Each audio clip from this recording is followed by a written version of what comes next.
그 부분들을 우리가 좀 생각해 봤으면 좋겠습니다. 그런데 여러분, 모세가 장성했다는 게 어떤 의미일까요? 모세가 교육을 받고 자라나고 모세가 영향받은 그 공간, 시간, 그 환경을 우리가 생각해 봤으면 좋겠습니다.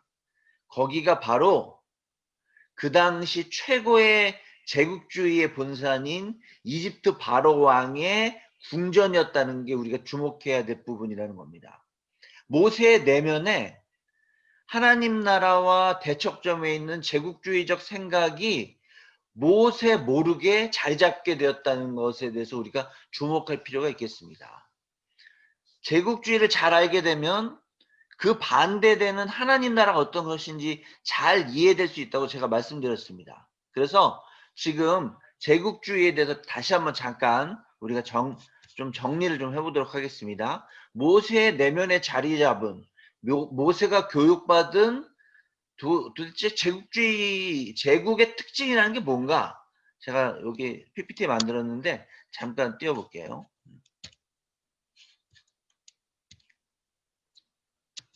네. 제가 요즘 우리 여기 들어와 있는 우리 같이 공부하는 분 중에 하재영 형제 있어요.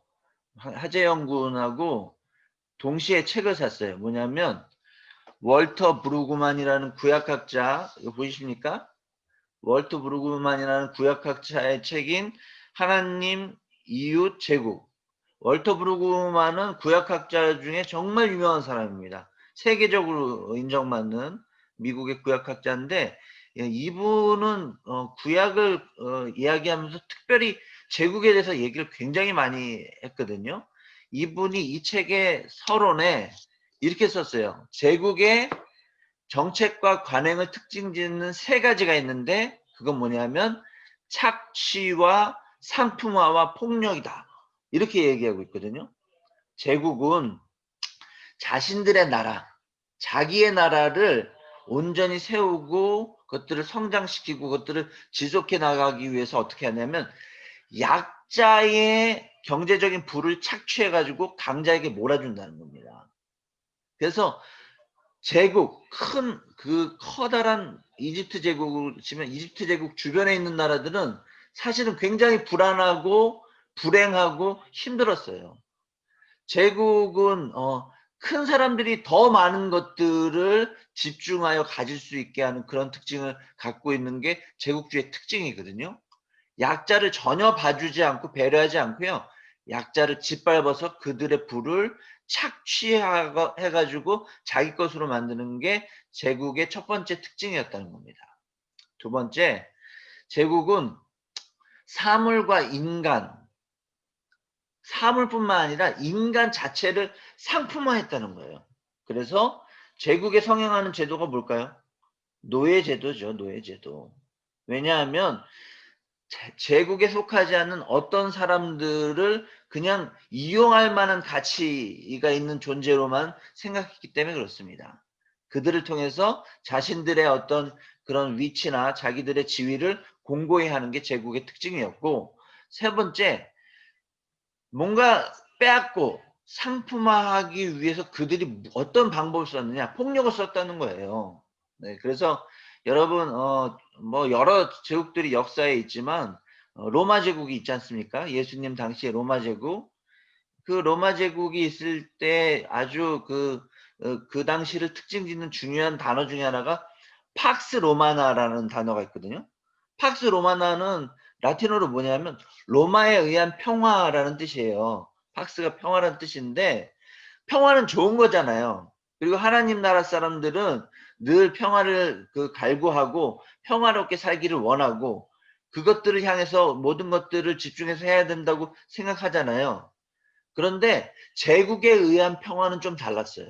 팍스 로마나는 평화가 유지되긴 유지되는데 왜 평화가 유지되냐면 로마의 압제와 힘 때문에 잘못했다가는 더 크게 터질 것 같아가지고 자신들의 얘기를 전혀 못하고 그 주변에 있는 제국에 의해서 지배받는 많은 사람들이 그저 숨죽이고 그냥 지켜봤다는 거죠.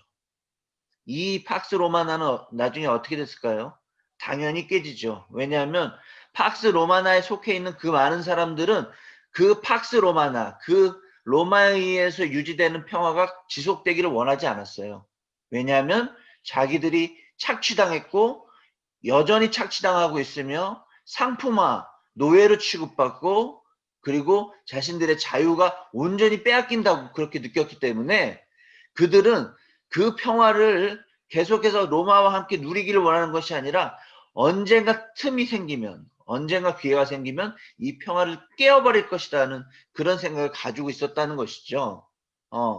제국에 의해서 유지되는 평화라는 것은 이런 의미에서 거짓된 평화였다고 우리가 볼 수 있겠습니다. 그런데 그런 제국의 분위기 속에 이 모세가 자라났다는 거예요. 그럼 제국의 그 바로의 궁전의 그곳에서 그들의 제국주의적인 그 교육을 받았다는 거예요. 그 내면이 어땠을까요? 그 내면 가운데 굉장한 혼란이 있었던 것 같습니다. 그 내면 속에 아마 잘은 모르겠는데 그 요게벳이 모세가 바로의 공주에게 이렇게 그 건짐을 당한 다음에 유모로 들어가잖아요. 그 누이 미리엄의 그 지혜로 말미암아. 근데 뭐 유모라는 게 주로 이제 젖을 먹이는 사람이지만 나중에 그 유모가 그 아이가 어렸을 때 키우면서 여러 가지 영향들을 끼칠 수가 있잖아요. 뭐 이렇게 추측컨대 이건 추측이에요. 뭐 성경에 나온 바는 없지만 요게벳이나 또 요게벳이 있었으니까 미리암이나 아론 같은 가족들도 가끔 뭐 만날 수도 있었을 것 같은데 모세가 그들을 통해서 모세는 히브리 민족이 추구하는 것들, 히브리 족속들이 원하는 그런 하나님 그 안에 담겨져 있는 하나님의 뜻들을 알게 모르게 모세가 교육받고 그렇게 습득했을 가능성이 매우 높은 것 같아요. 어쨌든 중요한 것은 모세의 내면 가운데 한편에는 제국주의적인 어떤 교육으로 인한 그 어떤 그런 내용이 들어가 있고 다른 한편에는 히브리 민족이나 히브리 족속이 주는 그런 어떤 내용이 들어가 있어가지고 이 두 가지가 뒤섞여 있었다는 거, 혼란이 있었다는 거를 우리는 알 수 있습니다. 어떻게 알 수 있느냐? 성경을 보면 알 수가 있어요. 성경 우리 그 본문에 다시 한번 제가 성경을 그럼 펴볼까요?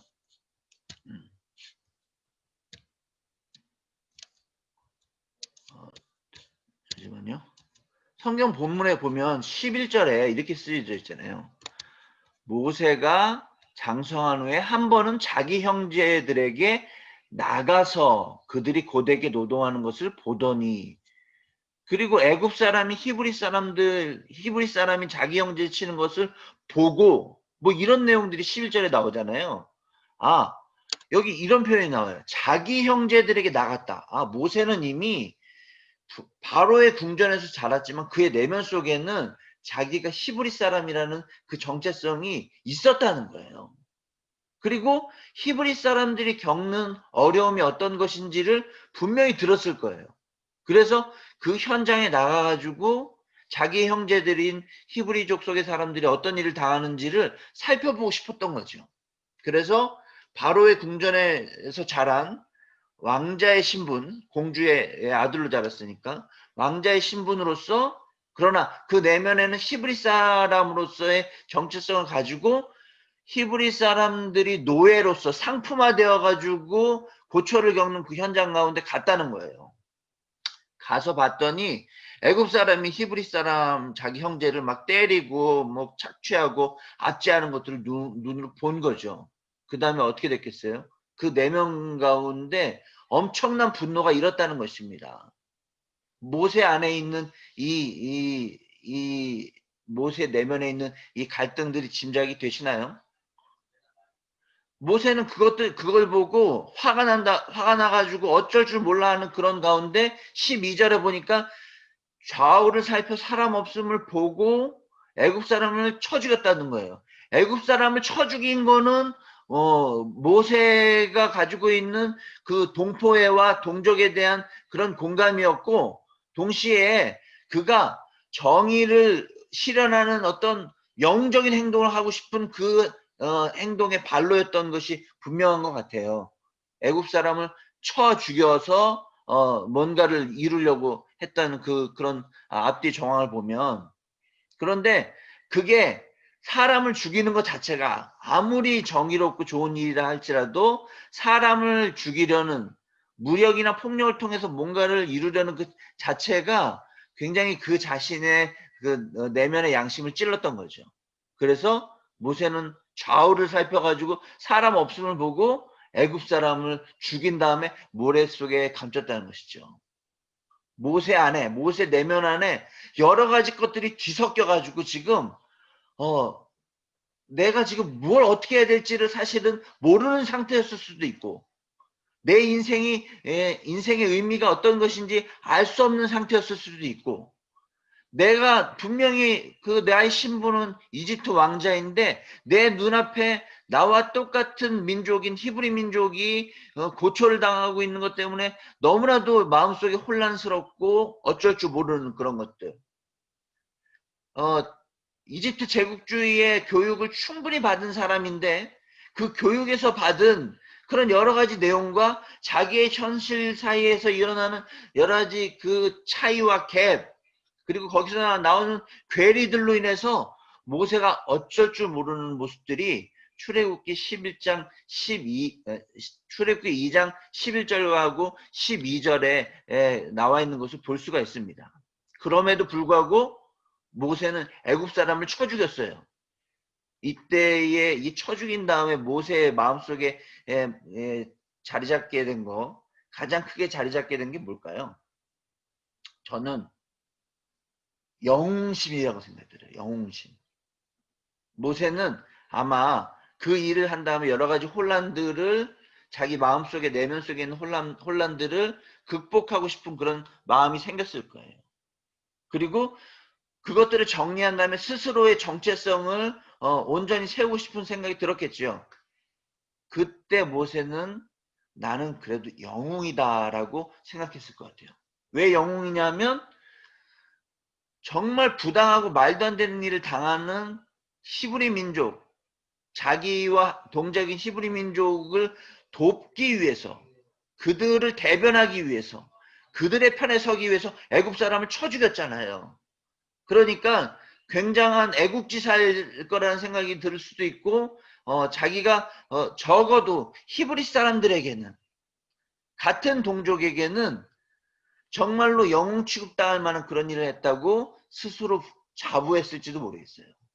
그런데 그 다음에 어떤 일이 일어나죠? 여러분 다 아시다시피 이튿날 그 애굽 사람 죽인 다음에 파묻은 다음에 다음날 또 어디 그 히브리 사람 있는데 가보니까 두 사람이 싸워가지고 뭐 싸우지 말라고 모세가 말리니까, 그러니까 14절에 그 히브리 동포들, 모세가 그 속에서 영웅이 되기를 원했던 그 히브리 동포들이 자기에게 뭐라 그러냐면, 누가 너를 우리를 다스리는 자와 재판관으로 삼았느냐, 내가 애굽 사람을 죽인 것처럼 나도 죽이려느냐라고 이렇게 이야기하고 있다는 거예요. 이 순간 모세의 내면이 어땠을까요?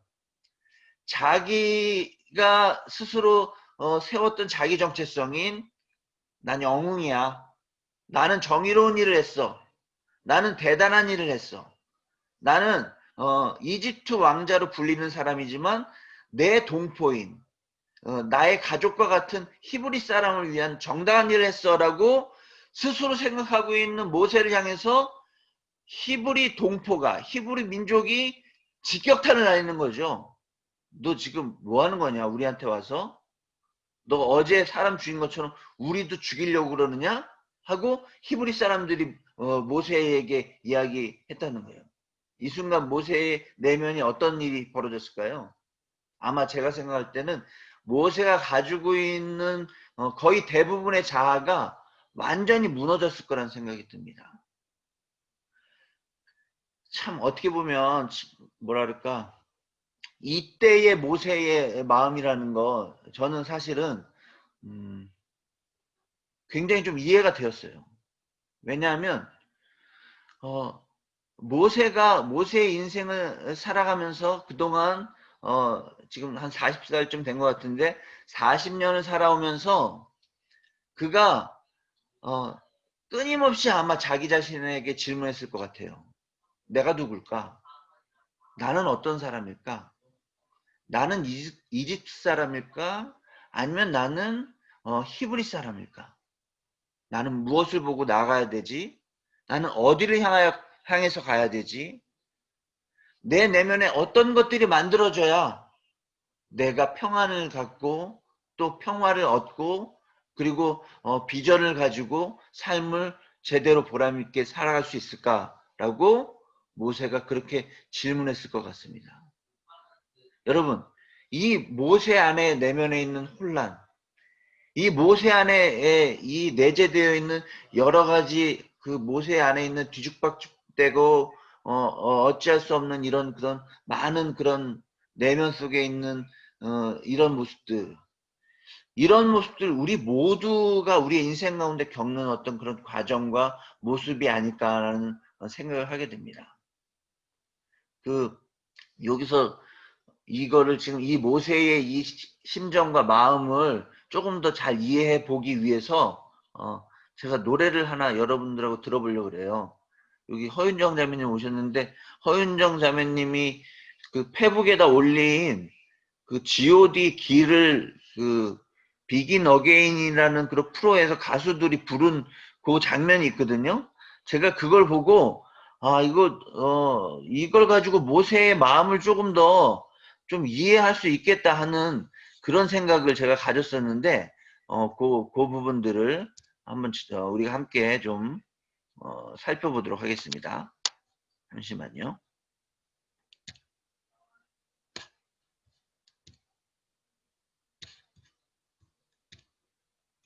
이 비긴 어게인이라는 프로그램 가수들이 버스킹하는 프로그램인데 여기에 헨리 아시죠? 헨리가 우리도 오빠가 행복했으면 좋겠어. 좀 설명 좀 하고 헨리가 자기가 18살에 우리나라의 아이돌로 왔대요. 근데 헨리가 누구냐면 아이돌 했던 사람인데 캐나다에 사는 중국 사람이에요. 캐나다에 사는 캐나다 국민인데 그 민족적 정체성은 중국 사람이에요. 그런데 아이돌 하기 위해서 한국에 18살에 온 거죠. 그러면서 그가 자기의 인생 속에 수많은 여러 가지 일들 속에서 혼란을 겪고 그럴 때마다 들었던 노래가 이 노래래요. G.O.D의 길이라는 노래인데 여러분 다 아시는 노래일 텐데 한번 들어보도록 하겠습니다.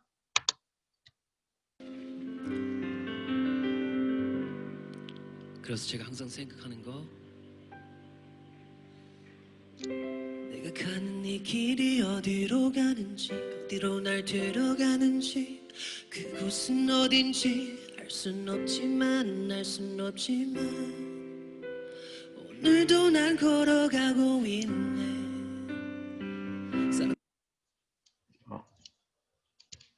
자기 자신 길을 만들어가는지 알 순 없지만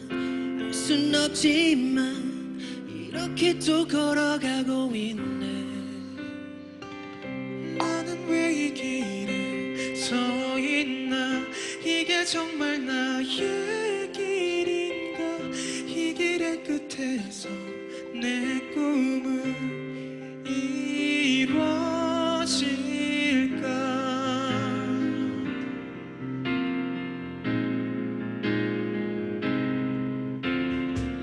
무엇이 내게 정말 기쁨을 주는지 돈인지 명인지 아니면 내가 사랑하는 사람들인지 알고 싶지만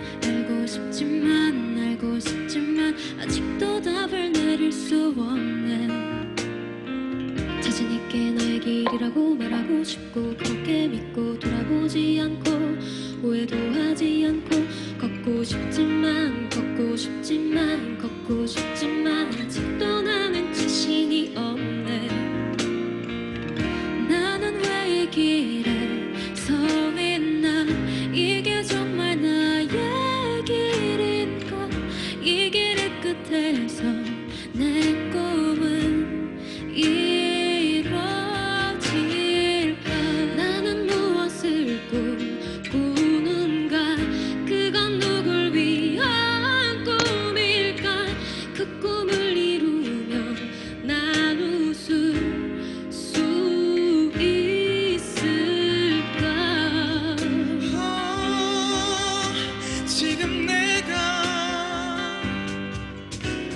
어디로 가는 걸까? 나는 무엇을 위해 살아야만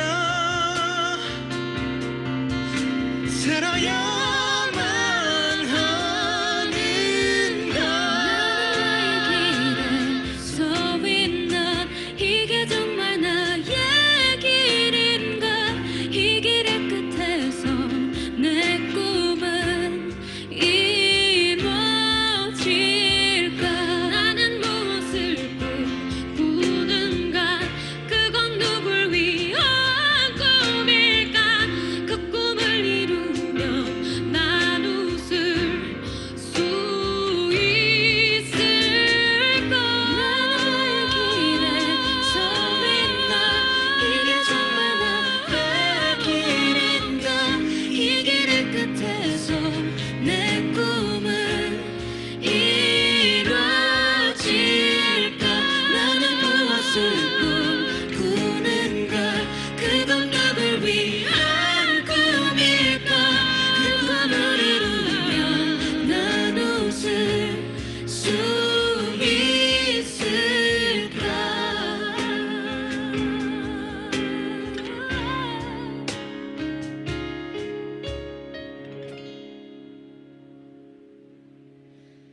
내가 가는 이 길이 어디로 가는지, 어디로 날 데려가는지, 그곳은 어딘지 알 수 없지만, 알 수 없지만, 알 수 없지만, 오늘도 난 걸어가고 있네.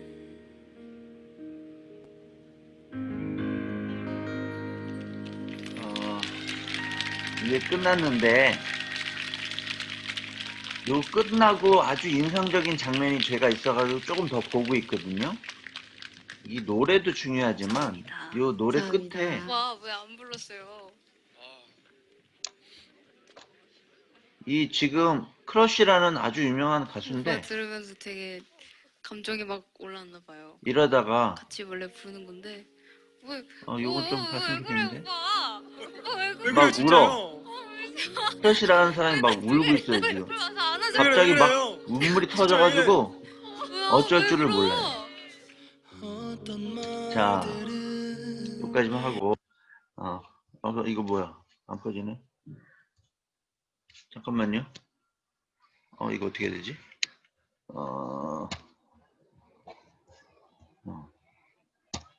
죄송해요. 제가 이게 지금 아직도 서투네.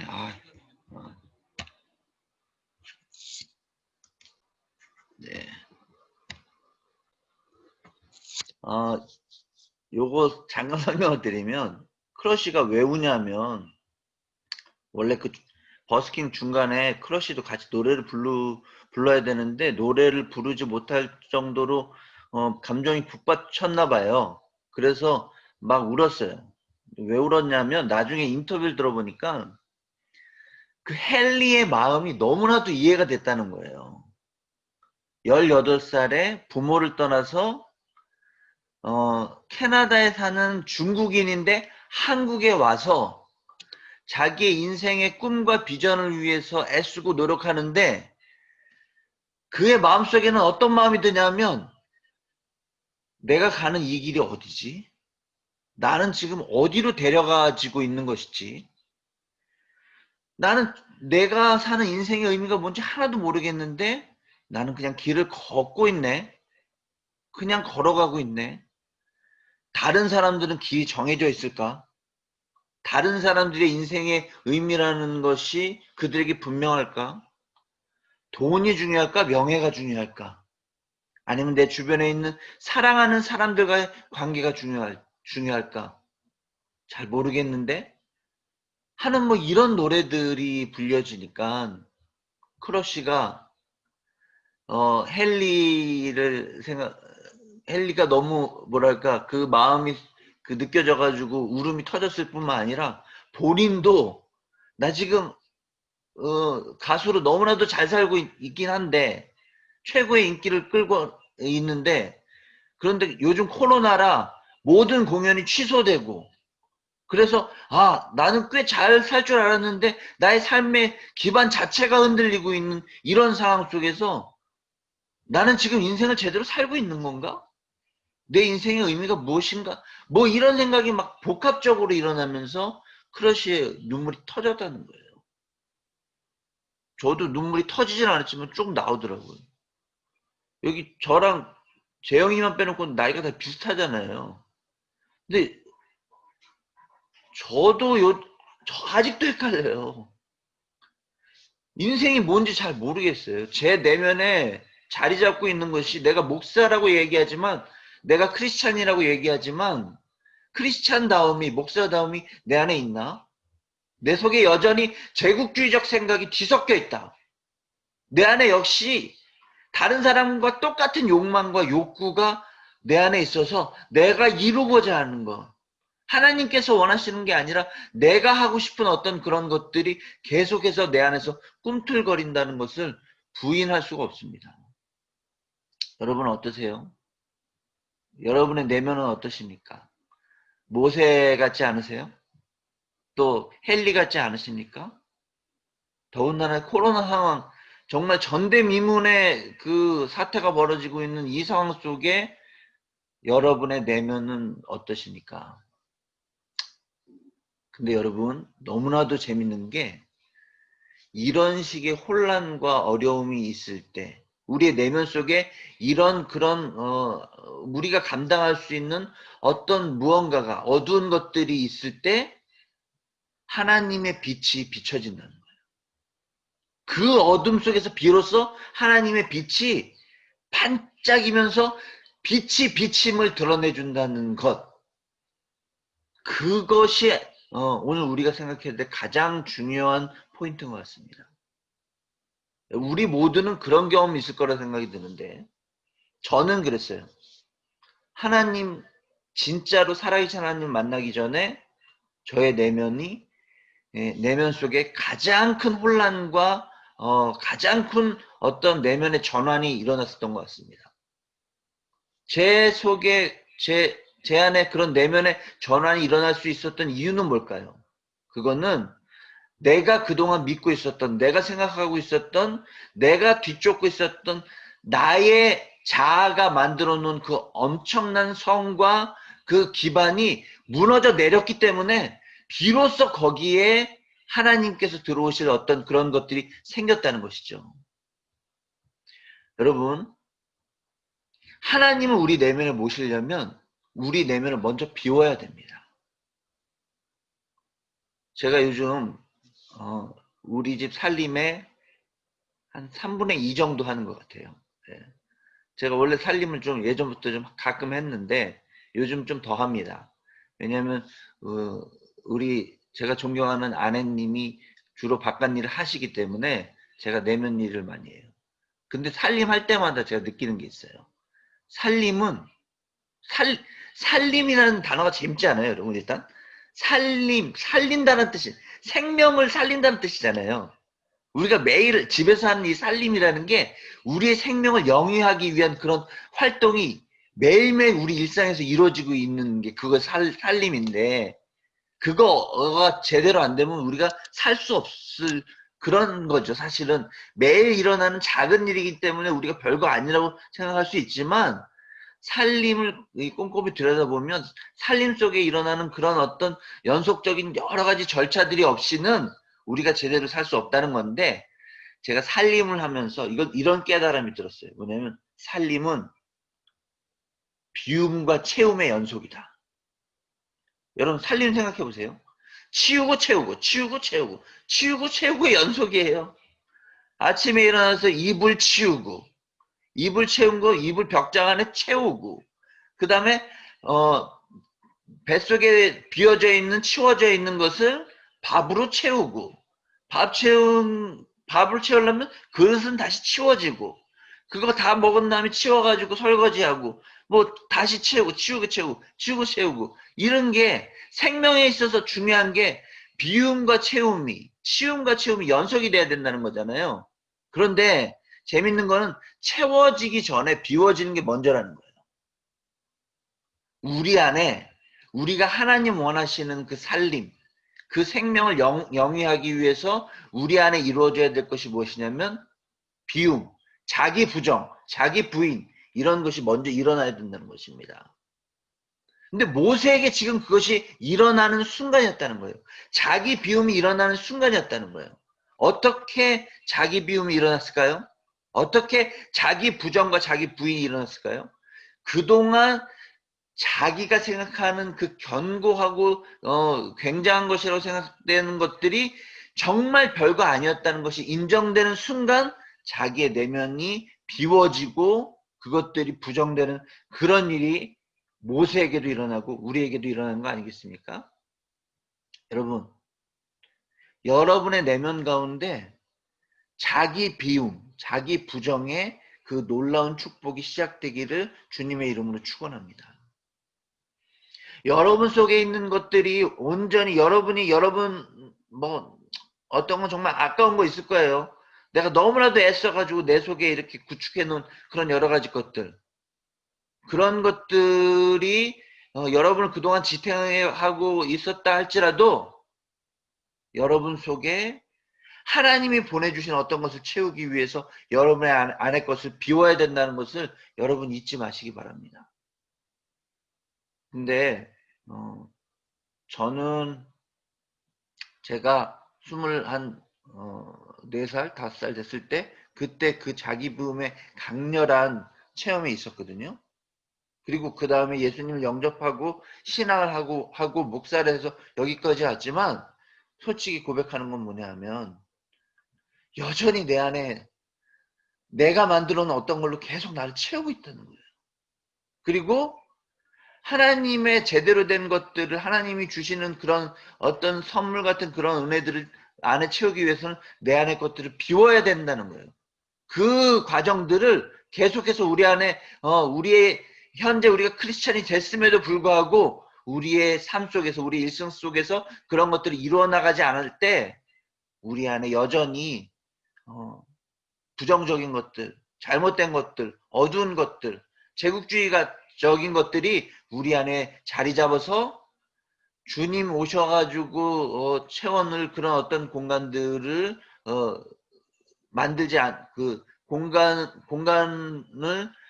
그렇게 확보하지 못하도록 그렇게 우리 안에 여러 가지 것들이 자리 잡고 있다는 것을 우리가 기억할 필요가 있다는 것입니다. 그런 의미에서 우리가 우리의 모세를 좀 바라봤으면 좋겠어요. 오늘의 모세를 바라봤으면 좋겠습니다. 오늘 15절에 보니까 오늘 본문의 마지막 15절에 이렇게 써 있거든요. 바로가 이 일을 듣고 모세를 죽이고자 하여 찾는지라. 모세가 바로의 낯을 피하여 미디안 땅에 머물며 하루는 우물 곁에 앉았더라. 모세가 바로로부터 추적을 당하는 거죠. 히브리 동포들 앞에서 히어로로 영웅으로 그렇게 당당하게 인정받기를 원했으나 당해서 막 마음이 너무나도 무너져 있는 상태였는데 바로 왕으로부터 또 추적을 당하는 거예요. 추격을 당하는 거예요. 그러니까 이쪽 한쪽 편에 모세가 교육받고서 쌓아놓던 제국주의의 그 어떤 그런 무리들에게도 모세는 기피자로 잡아들여야 될 사람으로 함께하지 못할 사람으로 그렇게 규정 지어졌고 그렇게 추격을 당했다는 거예요. 그리고 결국에 모세가 피한 곳은 저 멀리 생전 듣도 보도 못한 미디안 땅 그쪽으로 모세는 가게 되었다는 것입니다. 이게 하나님을 떨기나무 만나기 전에 일어났던 모세의 인생 가운데 일어난 일이죠. 여러분, 우리의 내면 가운데 하나님을 온전히 받아들이기 위해서 우리 안에 무너져 내려야 될 것들을 내려야 될 것들이 무너져 내리고 우리 안에 배설되어져야 될 것들이 배설되고 우리 안에 없어져야 될 것들이 없어지는 그런 일들이 우리의 인생 가운데 일어났으면 좋겠습니다. 그런데 마지막으로 여러분 이 이야기를 나누고 싶어요. 뭐냐면 자기를 부인하고 자기를 부정하고 하나님이 원하시는 어떤 것들을 받아들이기 위해서 가장 첫 번째로 일어나야 될 것이 무엇일까? 그 부분을 마지막으로 집중적으로 좀 살펴보고 성경 공부를 마무리하려고 합니다. 우리가 자기를 부인하고 자기를 부정하고 비움의 과정을 통하여 새로운 것들을 채우려고 할 때 우리의 인생 가운데 제일 먼저 일어나야 될 것이 무엇이냐면 인식의 전환입니다. 생각이 바뀌어야 돼요. 바라보는 관점이 바뀌어야 돼요. 머리로 사고하는 것들이 틀려져야 돼요. 인식의 전환이 일어나지 않을 때, 인식의 대전환이 일어나지 않을 때 우리 안에 자기 비움의 역사가 일어나지 않습니다. 이 인식의 변화를 제가 한자를 가지고 좀 설명을 하려고 그러는데 요거 잠깐 일단 먼저 띄울게요.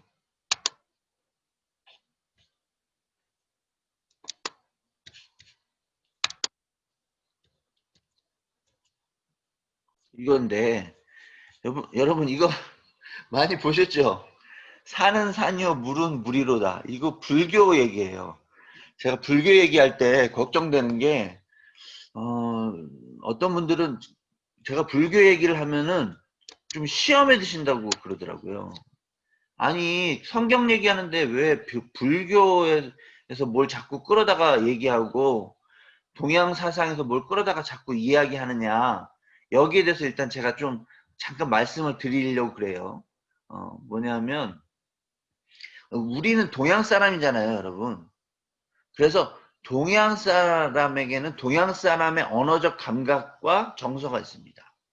근데 우리 예전부터 우리가 살던 이 동양에는 불교, 유교, 도교 뭐 이런 것들이 이런 사상들이 우리 안에 여러 가지 편만이 있었잖아요. 그래서 우리의 언어 감각, 우리의 뭔가 문화를 이해하는 그 정서 속에는 이 불교나 도교나 유교 이런 데서 이야기하는 어떤 것들하고 맞닿아 있는 부분이 많이 있어요.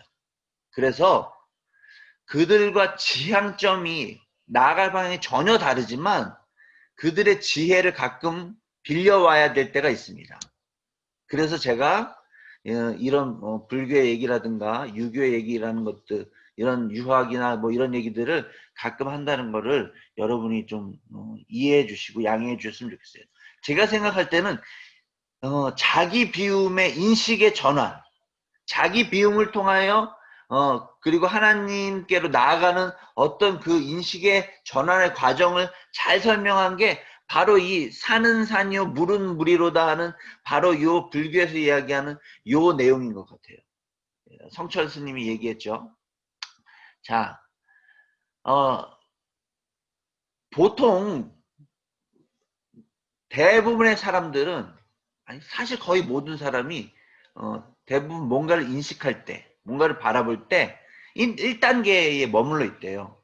1단계는 뭐냐면 산은 산이요 물은 물이로다. 한자로 산시산 수시수라는 이런 인식을 가지고 있다는 거예요. 당연한 거죠. 산은 산이고 물은 물이지. 뭐 그거 외에 뭐 다른 뭔가를 얘기할 수 있나요? 이런 상식적인 관점과 생각이 우리가 우리의 일상을 살아가는 기본적인 태도고 인식의 수준들이에요. 그리고 모든 사람은 이렇게 생각해요. 그런데 이렇게 늘 일상을 살다가 어느 순간 어떤 커다란 뭔가 전환이 되는 계기가 발생을 한다는 거예요. 불교에서는 그걸 부처를 만났다고 얘기하고 우리는 뭐라고 얘기하냐면 성령님을 만났다고 얘기하죠. 예수 그리스도를 대면했다고 얘기하죠. 하나님, 살아계신 하나님을 체험했다고 얘기하죠. 그 순간 우리 안에 우리가 일상적으로 생각하고 있던 그 인식이 완전히 전환이 일어나는 거예요. 당연히 산은 산이요 물은 물이로다라고 우리는 늘 생각했는데 그런 우리의 생각이 우리의 상식이 잘못될 수 있다는 것을 성령 하나님을 만나고 하나님의 관점을 가지고 뭔가를 바라보기 시작하면서 그런 것들이 전환이 일어난다는 거예요. 흔들리기 시작한다는 거예요. 그래서 산시불산, 수시불수. 산은 산이 아닐 수도 있고 물은 물이 아닐 수도 있구나라고 그렇게 생각한다는 거예요. 그러다가 산은 물일 수 있고 물은 산일 수 있다. 산과 물에 대한 인식이 완전히 정반대로 바뀌어가지고 그야말로 인식이 전복이 되는, 뒤집히는 그런 순간이 우리에게 온다는 거예요. 어떤 절대자를 대면하고 만나는 순간, 그런 순간이 온다는 거예요.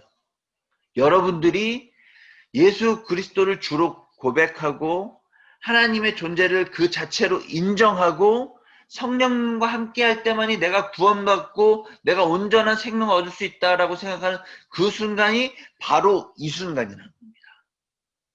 아, 내가 나의 능력으로 살 수 있을 거라 생각했는데 내가 가지고 있는 나의 어떤 것들로 내 인생을 충분히 살 수 있을 거라고 생각했는데 그게 아니었구나. 나의 힘만으로 도저히 살 수 없구나. 내가 나를 부정할 때만, 내가 나를 부인할 때만이 내가 진정한 생명을 얻을 수 있구나. 내 속에 하나님이 원하시는 것들이 채워지려면 그동안 내가 중요시 여겼던 것, 내가 쌓아왔던 것, 내가 너무나도 소중히 여겼던 것들을 내가 쓰레기처럼 취급하고 그걸 버려야겠구나. 보석이 쓰레기가 되고 쓰레기가 보석이 되는 그런 인식의 전환이 2단계에 일어난다는 거예요. 근데 불교에서는 여기서 그치지 않고 3단계까지 나가요. 인식이 전환된 상태에서 다시 현실로 돌아오는 거예요.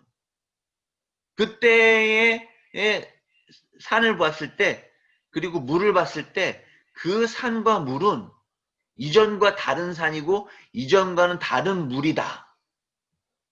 그러니까 부처가 되려면 부처의 시선으로 산을 보고 부처의 시선으로 물을 봐야 된다.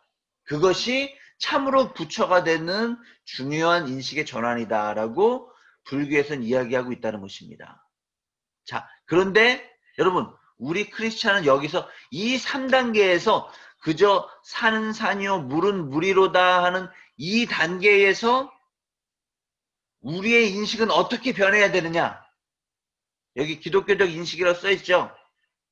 산시 신산, 수시 신수로 바뀌어야 된다는 겁니다. 그동안 우리가 생각했던 우리의 인간적인 생각과 인식들을 모두 버려버리고 산을 다시 바라보니까 그 산이 예전과 같은 산이 아니고 그 산은 하나님이 만드신 산이구나. 그 물은 하나님이 만드신 물이구나. 저 산과 물은 하나님이 우리에게 선물해 주신 하나님의 창조물이구나. 인간 최재형도 그렇구나. 거울을 보고 바라봤을 때 최재형이 그냥 최재형이 아니라 이제 성령님과 함께 된 그 순간 이 최재형은 그냥 최재형이 아니라 하나님의 최재형이구나. 성령 하나님과 동행하는 그 재형이구나. 그 예수 그리스도의 모습을 닮아가려고 노력해야 되는 그 인생이구나라는 그런 고백이 있게 된다는 것입니다. 여러분, 여러분의 인생 가운데 이런 역사가 일어나기를 원해요. 여러분의 삶 가운데 이런 인식의 전환이 일어나기를 바랍니다. 이런 참다운 관점이 여러분의 눈에 온전히 담겼으면 좋겠어요. 여러분의 인생은 여기 계신 분 하재영, 정유아, 황소영, 허윤정, 강혜승, 나연재의 인생은 그냥 여러분의 인생이 아니고 이제 하나님의 인생이 되어야 되는 것입니다. 여러분 속에 있는 여러분이 모세와 같이 쌓아놨던 어떤 여러분 생각에 인생의 중요한 부분들 오늘 이 시간 이후로 다시 한번 점검하는 여러분들이 되었으면 좋겠습니다. 그렇게 자기 비움을 이루는 여러분들이 되었으면 좋겠어요. 그렇게 하나님이 함께하는 모든 것을 하나님의 관점으로 보는 그런 여러분들이 되었으면 좋겠습니다. 모세 미디안 땅에 갈 때 아마 그 G.O.D에 나오는 그 노래처럼 나 지금 어디 가고 있지? 내가 지금 무엇을 하고 있지? 내 화려한 인생 다 어디 갔지? 내가 추구하던 이 영웅적인 어떤 삶의 방식이라는 것이 어떤 의미가 있는 거지? 계속 그렇게 혼란스러운 채로 그 미디안 땅에 다다랐을 것 같아요. 그러다 미디안 땅에서 그 이후로 40년 살았다는 거잖아요. 목자로서, 양치면서. 왜 40년 살았을까요? 제가 볼 때는 그 안에 비워져야 될 것들이 조금씩 조금씩 비워지는 그 시기가 40년 걸렸다는 거예요. 그러니까 나 옛날에 그랬거든요. 저도 20대 중반 25살에 막 하나님 그때 만나는 순간 있었어요. 그 청년부 수련회 갔을 때, 소망교회 청년부 수련회.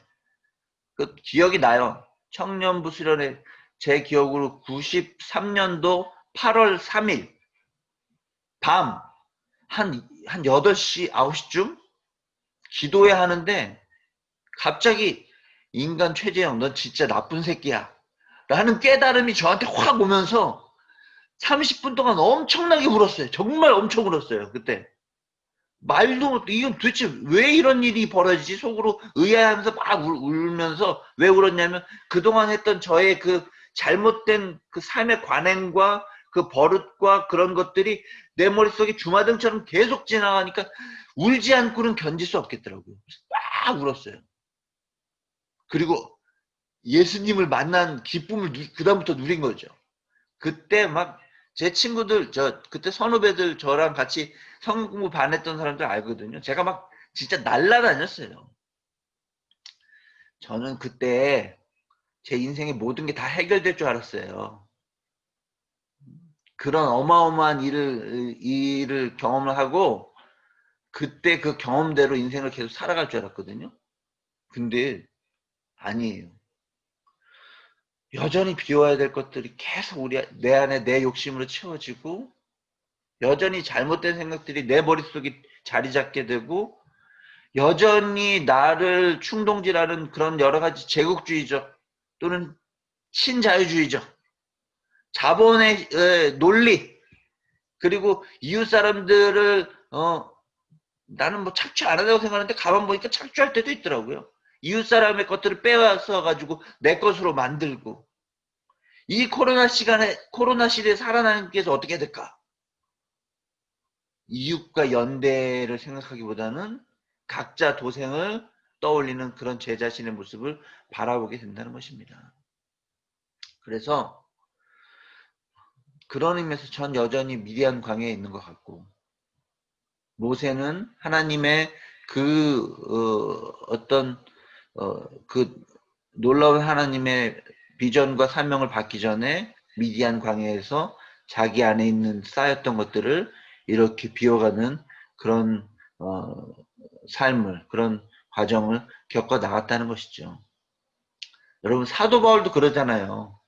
다메섹 도상에서 예수님 만난 다음에 그 다음에 뭐 정확하게 모르겠지만 몇 년 동안 아라비아 광야에서 기독교적인 돌을 닦은 거잖아요.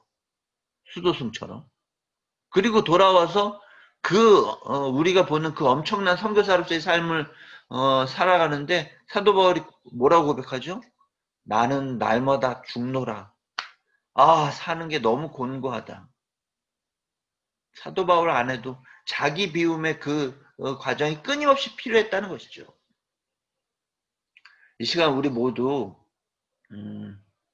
우리 안에 여전히 우리가 비워내야 될 것들이 있다는 것을 인정하고 그리고 그 비워내는 과정조차도 살아계신 성령 하나님의 도우심이 필요하다는 것들을 온전히 우리가 또한 인정하고 그것들을 받아들이고 그렇게 우리 하루를 살아가는 그래서 그 비움 속에 우리 오늘 이 성경 공부에 임한 하나님의 그 지식과 은혜들이 온전히 채워져서 더 하나님 보시기에 합당한 하나님의 비전의 사람으로 우리 모두 거듭났으면 좋겠습니다. 우리 그렇게 우리의 인생을 매일매일 모세처럼 비움과 체험을 통하여 살림의 삶을 살아나가는 그런 우리들이 되었으면 좋겠다는 생각입니다. 네. 오늘 성경 공부는 여기까지 하겠습니다. 네. 이게 참 늘 아쉬워요. 왜냐하면 저는 사실 중간중간에 여러분들하고 이야기를 나누면서 성경 공부를 정말 하고 싶거든요. 그런데 그렇게 하기에 이제